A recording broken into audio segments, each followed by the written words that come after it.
Bonsoir Baba Solide. Denge bozo mona na 20h tant tobeta maboko pamba.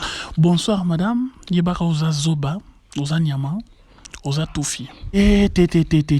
Baba Solide. Bolo banangana se calmeti.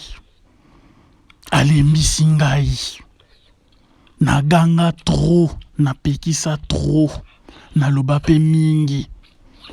Azola ki sangai ndenge nazomone boye azolia mutu ya torti lokola spaghetti azola ki sangai ke alingi ko faire chier biso Chine pe elingi pe ko faire chier monde.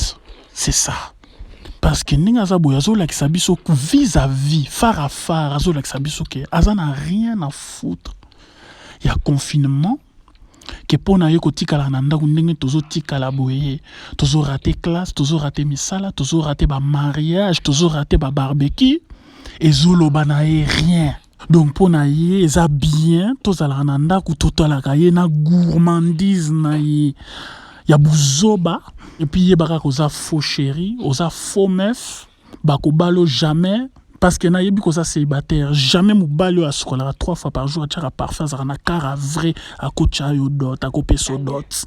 Même kocha yo lito ya pamba a ko kende pa ba parents na yo même pas. Yo dot na yo eza peut-être porter clé. Ce qui portait clé était dragibis. Toloba ti. Ba mbisi nyoso eza na mokili oponi kaka torti.